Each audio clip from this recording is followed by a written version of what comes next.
અને સીધું સટમાં હવે આગળ વાત કરવી છે નકલીની ભરમાર વિશે। એમ તો નકલીની ભરમાર ઘણી બધી હોય છે, પરંતુ આજે વાત કરવી છે નકલી ઘી વિશે, કારણ કે લોકોના ઘરમાં સૌથી વધારે શિયાળામાં ખવાતું એ ઘી છે અને લોકો એ વિચારીને ખાતા હોય છે કે ઘી તો સારું છે સેહત માટે, ઘી ખાશું તો શરીર તંદુરસ્ત રહેશે। પરંતુ શું તમને ખબર છે કે તમે નકલી ઘી ખાઈ રહ્યા છો કે અસલી ઘી?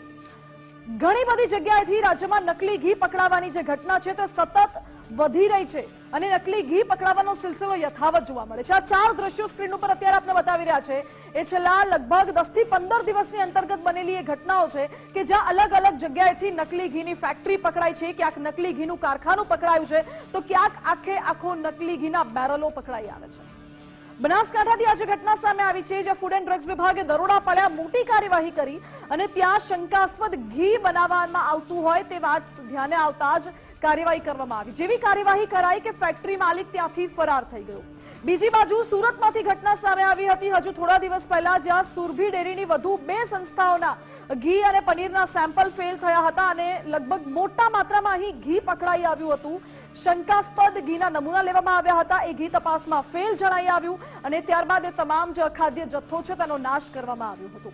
થોડા દિવસ પહેલા ડીસામાંથી પણ સમાચાર સામે આવ્યા હતા। ટેટોડામાં શંકાસ્પદ ઘીની આખી ફેક્ટરી પકડાઈ, રેડ કરવામાં આવી અને અંદાજિત 500 કિલો જેટલું નકલી ઘી ઝડપાઈ આવ્યું હતું। હવે આ નકલી ઘી, વિચાર કરો, 500 કિલો જેટલું નકલી ઘી તો અત્યારે ઝડપાઈ આવ્યું છે, પરંતુ એની પહેલા કેટલા લોકો આ ઘીને આરોગી ચૂક્યા હશે અને કેટલા લોકોની તબિયત બગડી પણ ચૂકી હશે, કોને ખબર છે? એનો કોઈ ડેટાબેઝ નથી આપણી પાસે। પરંતુ વારંવાર આ જે ઘી પકડાતું હોય છે તેને લઈને સવાલો અનેક ઉઠી રહ્યા છે કે શા માટે થોડાક પૈસા કમાવાની લાલચમાં લોકોના આરોગ્ય સાથે આ પ્રકારે ચેડા કરવામાં આવી રહ્યા છે। ફૂડ એન્ડ ડ્રગ્સ વિભાગ રેડ કરે છે, મોટી કાર્યવાહી કરે છે, પરંતુ આ સિલસિલો અટકતો કેમ નથી એ સવાલ છે। પાટણમાંથી પણ થોડા સમય અગાઉ લગભગ 10 થી 15 દિવસ પહેલા ધારપુરમાંથી નકલી ઘી બનાવતી ફેક્ટરી આખી ઝડપાઈ હતી। બાતમીના આધારે એલસીબીએ દરોડા પાડ્યા હતા અને લાખોનો મુદ્દામાલ જપ્ત કર્યો હતો। સોયાબીન તેલ અને વનસ્પતિ ઘીની મિલાવટથી નકલી ઘી બનાવવામાં આવતું હતું અને આ જ નકલી ઘીના કારણે લોકોને લીવરની સમસ્યા થાય છે, લોકોને હાર્ટ પ્રોબ્લેમ્સ થાય છે અને અન્ય ઘણી બધી સમસ્યાઓ થતી હોય છે। નકલી ઘી આ પ્રકારે બનાવવામાં સોયાબીન ઓઇલ, વનસ્પતિ ઘીનું મિલાવટ કરવામાં આવે છે, ડાલડા ઘીની મિલાવટ કરવામાં આવે છે અને પછી આ નકલી ઘી બનાવવામાં આવે છે અને બ્રાન્ડેડ સ્ટીકર લગાવીને માર્કેટમાં પધરાવી દેવામાં આવે છે અને એ જ ઘી લોકો આરોગે છે ને કેટલાય લોકો ન જાણે અત્યાર સુધી તેને આરોગી ચૂક્યા હશે એ ખબર નથી, પરંતુ કેટલાની તબિયત બગડી પણ ચૂકી હશે।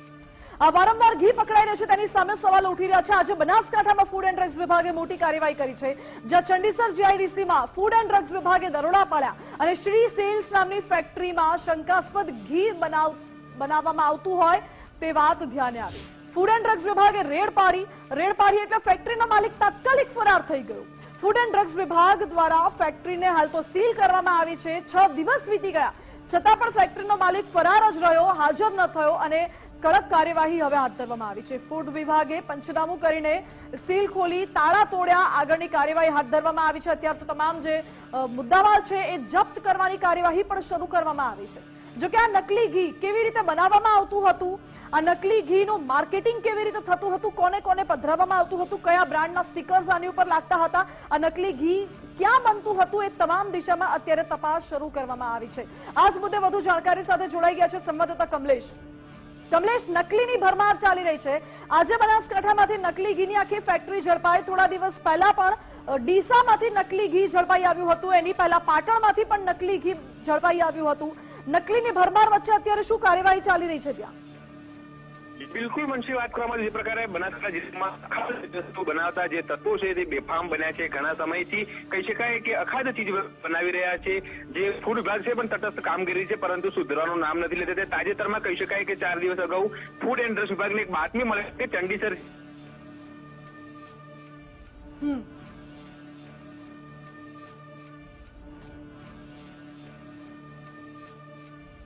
સંવાદદાતા કમલેશ સાથે ફરી એકવાર જોડાવાનો પ્રયત્ન કરીશું। હાલ ટેકનિકલ ખામીના કારણોસર તેનો અવાજ નથી પહોંચી શક્યો। જો કે થોડા દિવસ અગાઉ ફૂડ એન્ડ ડ્રગ્સ વિભાગને બાતમી મળી હતી અને બાતમીના આધારે શ્રી સેલ્સ નામની ફેક્ટરીમાં આ શંકાસ્પદ ઘી બનતું હોય તે તપાસમાં સામે આવ્યું છે। કમલેશ, ફૂડ એન્ડ ડ્રગ્સ વિભાગ દ્વારા ઘણી બધી વખત રેડ પાડવામાં આવે છે, કાર્યવાહી કરવામાં આવે છે, પણ છતાં પણ આ નકલીનો સિલસિલો અટકતો કેમ નથી? શું વેપારીઓ એટલા બધા બેખૌફ બની ગયા છે?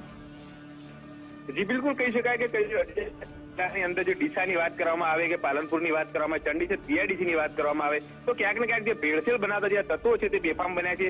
કહી શકાય કે દિવાળી ઉપર ફૂડ એન્ડ ડ્રગ્સ તટસ્થ કામગીરી કરવામાં આવતી હોય છે, ક્યાંક ને ક્યાંક ઘણા બધા કેસો કરવામાં આવતા છે, પરંતુ આવા જે તત્વો છે તે બેફામ બનતા જાય છે. તેમની સામે અત્યારે લોકોની પણ એક માંગ છે કે આવા કોઈ જે લોકો છે જે અખાદ્ય ચીજવસ્તુ બનાવે તેમને જે જેલના સળિયા પાછળ જો ધરવાનો કોઈ કાયદો સ્પષ્ટ બને તો ત્યાં રોક લગાવી શકાય તેમ છે. બાકી તો જે આ જે તત્વો છે તે દંડ ભરીને માત્ર છૂટી જાય છે. જી કમલેશ, આભાર આપનો. એટલે માત્ર દંડ ભરીને વેપારીઓ છૂટી જતા હોય એ પ્રકારનો ઘાટ સંભવિત રીતે સર્જાયો હોઈ શકે. જો કે હવે તમારા ઘરે જે ઘી આવે છે એ અસલી છે કે નકલી, તમે જે ઘી આરોગો છો તેને કેવી રીતે અસલી નકલી વચ્ચેનો ભેદ ઓળખશો તો ગ્રાફિક્સના માધ્યમથી સમજો કે જો ઘી પાણી પર તરતું રહે છે તો સંભવિત રીતે તે અસલી છે, અને જો તમે તેને પાણીમાં મિક્સ કરી દો છો અને તે મિક્સ થઈ જાય છે, નીચે ઉતરી જાય છે, તો તે નકલી પણ હોઈ શકે છે. બીજી એક ઓપ્શન એ પણ છે કે ઘી ગરમ કરો, જો તુરંત ઘી ઓગળી જાય અથવા તો બ્રાઉન થઈ જાય તો તે અસલી હોઈ શકે છે, તરત નથી ઓગળતું, સમય લાગે છે તો તેમાં મિલાવટ હોઈ શકે છે. ઘીને અગર તમે હથેળી પર લગાવશો તો તરત જ તે ઓગળી જશે હથેળી પર લગાવતા, અને જો હથેળી પર તમે ઘી લગાવો અને તે જામેલું રહે છે તો તે સંભવિત રીતે નકલી અથવા મિલાવટ વાળું હોઈ શકે. એક ગ્લાસ પાણીમાં 1 ચમચી તમે ઘી નાખો અને જો પાણીની નીચે ઘી એકઠું થઈ જાય તો તે ભેળસેળયુક્ત થશે. જો ઘી પાણીની ઉપર તરતું રહે છે તો પછી તે ઘી અસલી હોઈ શકે છે. આ પ્રકારના 4 ઓપ્શન્સ છે કે જેના થકી તમે ઘરે જ ઓળખ કરી શકો છો, ભેદ કરી શકો છો કે તમારા ઘરે આવેલું ઘી અસલી છે કે નકલી. તમે જે ઘી આરોગી રહ્યા છો તે અસલી છે કે નકલી. અને જો અગર નકલી ઘી તમે આરોગો છો તો ઘણી બધી શારીરિક સમસ્યાઓનો સામનો કરવો પડી શકે છે. ફૂડ એન્ડ ડ્રગ્સ વિભાગના દરોડા હતા અને તે દરમિયાન કહી શકાય કે જે શંકાસ્પદ ઘી બનાવતી ફેક્ટરી છે તે ફૂડ એન્ડ ડ્રગ્સ વિભાગના હાથે લાગી હતી. ત્યારે ફૂડ એન્ડ ડ્રગ્સ વિભાગ અહીં પહોંચ્યું ત્યારે જે માલિક હતો તે અહીં લોક કરીને ફરાર થઈ ગયો હતો. ત્યારબાદ ફૂડ એન્ડ ડ્રગ્સ વિભાગે આ ફેક્ટરીને સીલ કરી હતી, પરંતુ 5 દિવસ વીત્યા ત્યારબાદ પણ હજુ સુધી માલિક હાજર ન થતા આજે ફૂડ એન્ડ ડ્રગ્સ વિભાગના અધિકારીઓ અને અન્ય અધિકારીઓ સાથે મળીને અહીં જે શટર હતું, જે લોક હતું તે તોડ્યો છે. અને આપ દ્રશ્યોમાં જોઈ શકો છો કે ખૂબ મોટી માત્રામાં અહીં આગળ જે અખાદ્ય ઘીનો જે મુદ્દા માલ છે તે અહીં મળી આવ્યો છે. આપ ગુજરાત ફર્સ્ટની સ્ક્રીન પર આપ દ્રશ્યોમાં જોઈ શકો છો કે જે પ્રકારે આ જે ડબ્બા છે તે જે લિક્વિડ હોય છે, જે તેલ વપરાતું હોય છે ને જે કહી શકાય કે જે એસન્સ પણ ઘણી જગ્યાએ વપરાતું હોય તે પ્રકારનો જે તમામ જે મુદ્દા માલ છે અહીં આગળ આપ દ્રશ્યોમાં જોઈ શકો છો. જે પ્રકારે અત્યારે ફૂડ એન્ડ ડ્રગ્સ વિભાગ છે અહીં આગળ તપાસ કરી રહી છે કે કઈ જગ્યાએ કયો મુદ્દા માલ પડ્યો છે. એટલે કહી શકાય કે જે પ્રકારે છેલ્લા 5 દિવસથી આ સીલ મારેલો હતો, પરંતુ જે એનો માલિક હતો તે હાજર થયો નથી. ત્યારે આજે તો કહી શકાય કે ફૂડ એન્ડ ડ્રગ્સ વિભાગે ઉચ્ચ અધિકારીઓની સૂચના મુજબ આ જે પણ જે આ શટર હતું, જે પણ જે ગોડાઉન હતું ત્યાંનું અત્યારે જે કહી શકાય કે લોક હતો તે અત્યારે તોડ્યો છે અને વધુ કાર્યવાહી હાથ ધરી છે. કમલેશ નાભાણી, ગુજરાત ફર્સ્ટ, બનાસકાંઠા.